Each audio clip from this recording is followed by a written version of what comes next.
हमारी बेटी भी बैठ जाए।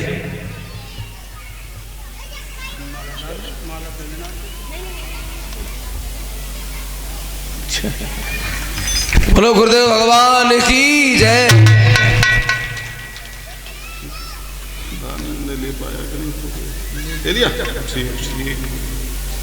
हमारे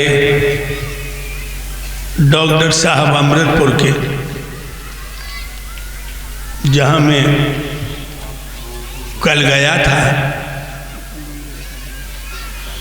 इनकी धर्मपत्नी नीलम यादव हमारी भागवत इन्होंने करवाई और वो अनूठा प्यार दिया मुझे। भाइयों, बहुत ही प्यारा परिवार है।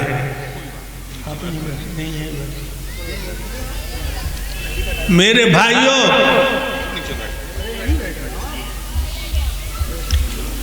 इनके यहाँ भी 7 दिन ऐसे चले गए, मानो मालूम ही नहीं पड़े। जैसे आज नाथूराम प्रधान साहब के यहाँ दिन बहुत जल्दी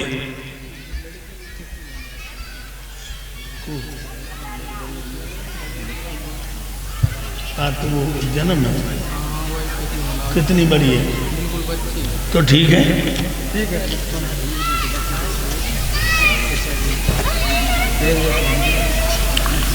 मेरे भाइयों,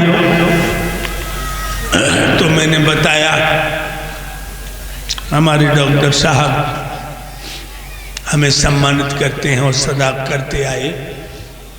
भगवान ये जोड़ी सर्वदा दिन दूनी रात चौगनी बढ़ती रहे, इसमें स्नेह की लहर आती रहे, मेरा आशीर्वाद है। और आज गुरुदेव जी के साथ साथ 100 मुद्रिकाएं हमारे सभी स्टाफ मंच के गुरु भाई हमारे सभी को भेंट की हैं।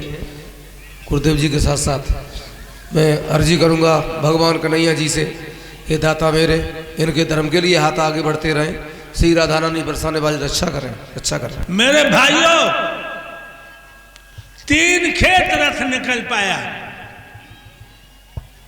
अंतरिक्ष में गड़गड़ाहट की आवाज हुई, बोधराज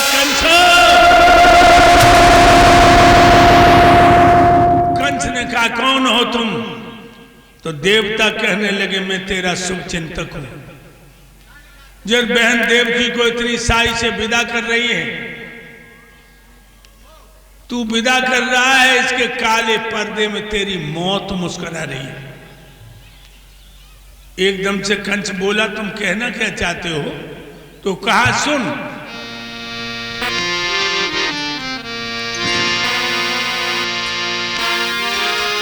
इसका पुत्र होगा, देवों का मान बढ़ाएगा, तुझको तेरे यारों को सुरपुर की हवा खिलाएगा।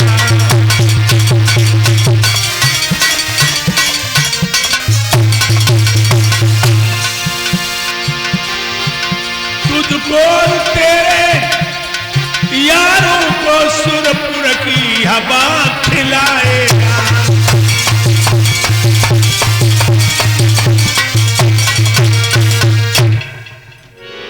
तेरी बहन का 8वां बेटा तुझे और तेरे दोस्तों को कुत्ता की मौत मारेगा।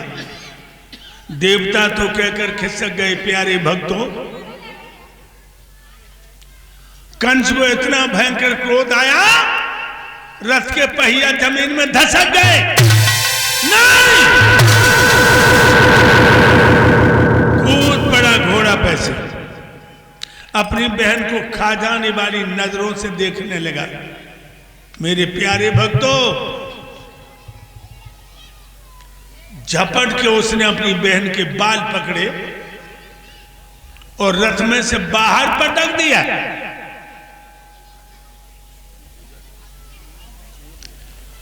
कहने लगा जब नागिन से हमें मारने वाला सपूला पैदा होगा, जब नागिन नहीं रहेगी तो सपूला कहां से पैदा होगा।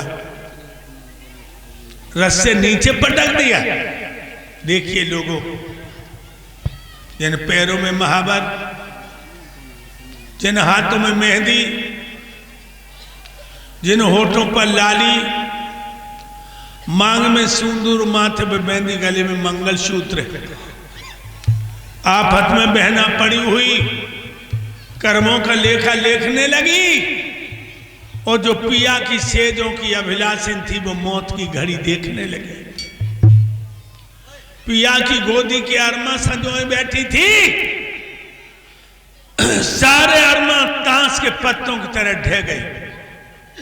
कंस बोला, बहन अपने भैया के अंतिम प्यार को स्वीकार करो, तुम्हारा भैया तुम्हारे प्राण लेने को जा रहा है।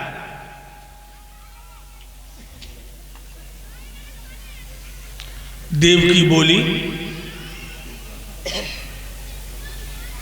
भैया अबे तो खुशी खुशी तू ससुराल भेज रहा था, एक पल में क्या हो गया? कंस कहने लगा, तूने आकाशवाणी नहीं सुनी? तेरा आत्मा बेटा मेरा काल है, और जब हम तुझे नहीं रखेंगे तो मेरी मौत पैदा ही कहां से होगी? देवकी कहने लगी, भैया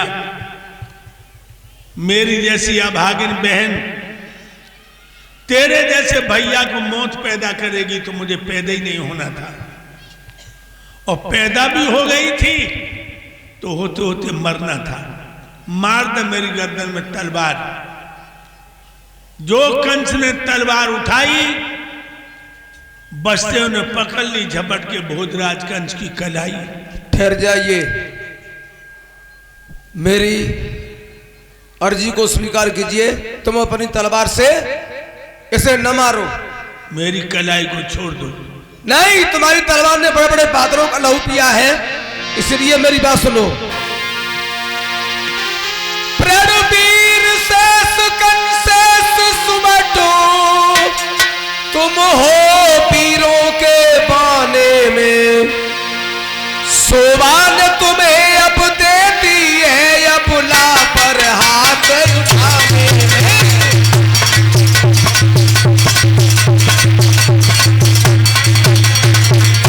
सोबान तुम्हें अब देती है अबला पे हाथ उठाने में।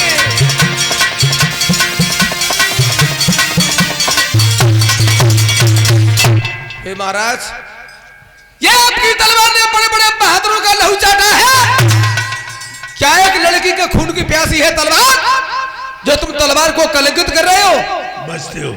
हाँ, मैं जानता हूं हमारी तलवार ने बड़े बड़े महारथियों का लहू पिया है। एक स्त्री के खून से तलवार की प्यास बुझा देना हम जैसे को क्षत्रिय को शोभा नहीं देता। लेकिन तुम्हें एक बात नहीं मालूम? क्या? सुनो।